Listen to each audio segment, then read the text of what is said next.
Adam HaRishon was the first neshama. Asher HaKadosh Baruch Hu put the original neshama into Adam HaRishon. He put a piece of himself into Adam HaRishon, where he blew into his nostrils the neshama.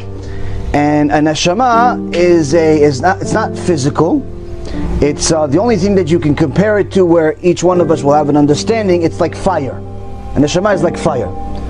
So fire, if let's say for example I have a candle and it's lit, and if I want to light a second candle, I'm going to take that candle and take a second candle that's off and light the second candle. Now once I have two candles, did the first fire change? Didn't change. Same exact fire. But now I have two candles and they both have the same fire. Now let's say I take the same candle again and I light 10 more candles. Did the first fire change? No, still the same one. Right?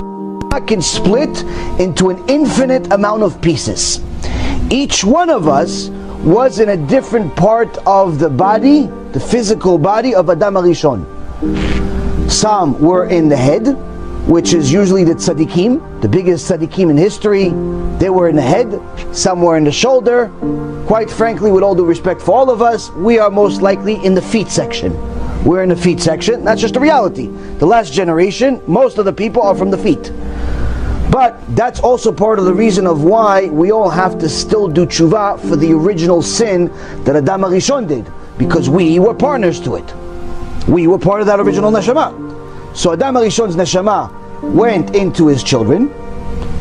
Now, after that, the generations continued. Each one of those children had more kids, but that original neshama that split into, let's say, 3 kids, those 3 split into another 10, those 10 split into another 20, those 20 split into another 50, and so on and so forth, all the way to the generation of Noach, 10 generations later. But it still has that original piece. Still has that original piece that's carried it forward the whole time. Point being is that original piece, 5,779 years later, is still here, and that's why we still have that connection to Adam HaRishon. But just as a last footnote, the reason why the Noahide laws, which are the laws of the Goyim, are called after Noach, is not because Noach was more significant than Adam HaRishon, because Adam HaRishon also had those rules. Adam HaRishon also had those rules. It's just that Adam HaRishon had the first 6 rules, and Noach got the 7th one. So there's a rule in the Torah that whoever completes the mitzvah, he gets the mitzvah named after him. So that's why it's called the 7 laws of Noach.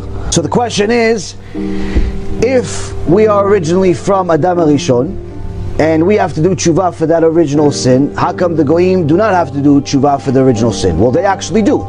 They also have to do tshuva for the original sin, and they have to do tshuva for everything else. That's why they're alive also.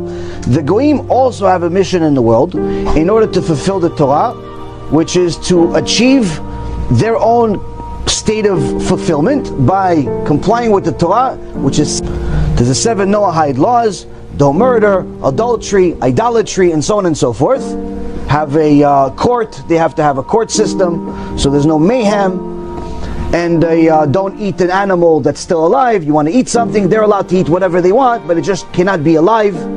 But the point is that they have laws, and that are the 7 obvious ones, like we have the 10 commandments that are obvious, but those 7 break up into about 50 or 60 ethical laws that are in the Torah, and they have to do tshuva in essence by following those laws, because that's their imperfections. One of those main things that they have to follow is part of their imperfections, and that imperfection is the reason why they are still here.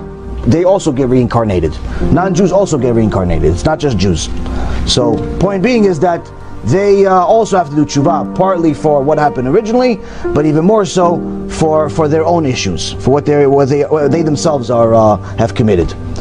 The biggest tshuva that everybody has to do is not for Adam HaRishon. The biggest tshuva we all have to do is for ourselves, for our own sins, for our own mistakes, what we did in this life and perhaps in previous lives. And by the way, if you're going to ask the question of how do I know what's the biggest thing that I need to do, the biggest thing is usually the most difficult.